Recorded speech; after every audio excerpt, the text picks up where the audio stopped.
So let's get started on graphing.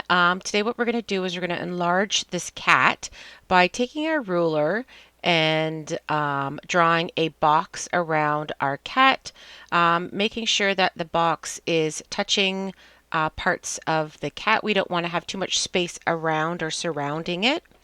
So I'm just going to draw my line here vertically. I'm trying to measure so that way I'm using even numbers.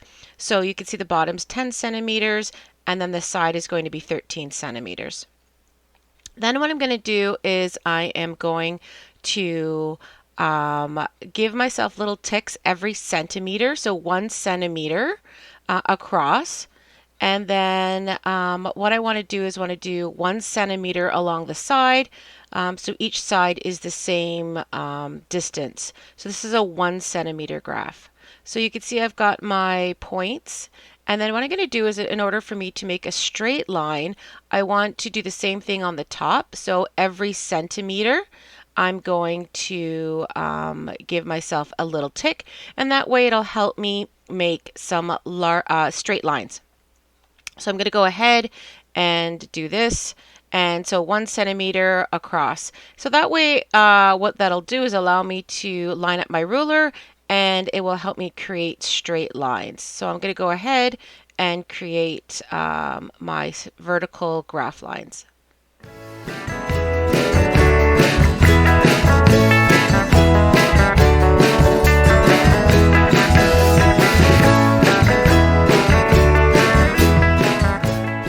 So then I've got my vertical lines. I can do the same thing for my horizontal lines, 1 centimeter apart, up to 13 centimeters. And then I'm going to draw my horizontal lines.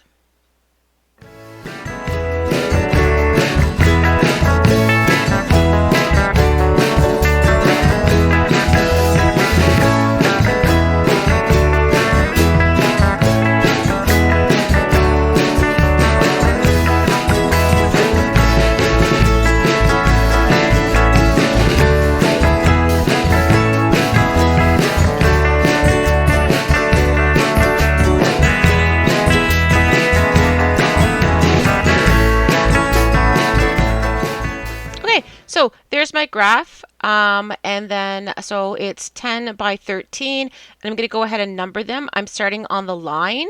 I'm writing 0, 1, 2, 3, 4, 5, 6, 7, 8, 9, 10, and then on the line I'm going to draw A, B, C, D, E, F, G, H, I, J, K, L, and M. And that way I've got my grid created.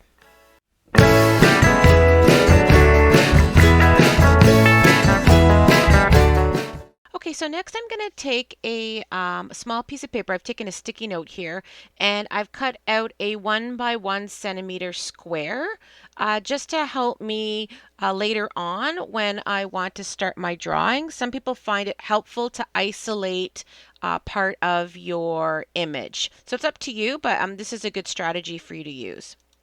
So once I've done that, what I'm going to do is I want to multiply to create a larger graph. So I've multiplied by 2 to create a new graph size, which is going to be 26 by 20. I've got my new sheet of paper, and then with my new sheet of paper, I'm going to enlarge my graph by, instead of 1 centimeter squares, by 2 centimeter squares. So on my good copy paper, I've created a new graph that is 2 centimeters long. So I'm going to do exactly the same thing as I did before. I'm going to label my 0, 1, 2, 3, 4, 5, 6, 7, 8, 9, 10, but now my increments are by 2 centimeters, not by 1 centimeter, because I've multiplied to enlarge my graph so my cat is larger. I'm going to do exactly the same thing. I'm going to go through and create my vertical lines. And then I'm going to create my horizontal lines as well on either side, helping me create straight lines. And I'm going to go ahead and do my new graph. So my new graph is taking up almost all of my paper. And I'm trying really hard to make sure my lines are straight. That's going to be helpful for me when I start to do my drawing. So I'm going to go ahead and finish this off. I've sped this video up a little bit. So I'm counting my squares just to make sure that I've got everything correct, double checking.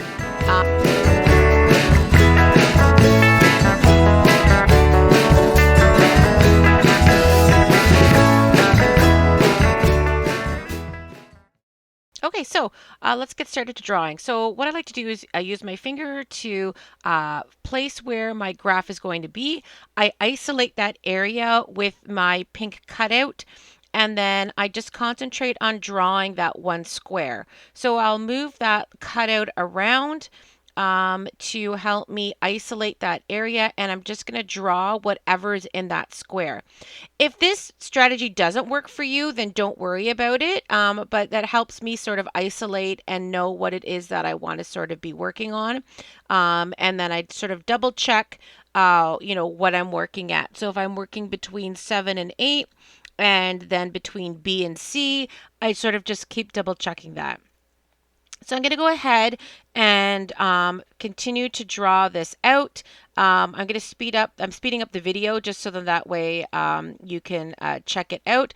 But you want to take your time doing this. So let's just finish this off.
Okay, so once you've finished drawing out your cat and filling it in with some marker, what you want to do then is make a decision as to what you're going to do in the background. So first off, you're going to erase your pencil lines and then decide on if you have a marker, pencil, crayon, whatever it is that you have at home, and then come up with an interesting color design for your background to give your final cat drawing a little bit of excitement. So I've picked a lime green color and I've just gone through and checkered that. Okay, so that's your last step, is coming up with some type of a background. If you don't want to do squares, that's fine as well. So make sure that you are filling in your background. Okay, so this final video, how to graph and enlarge an image, is a great skill that you can use when you are trying to draw. So good luck with this and enjoy making art. Bye.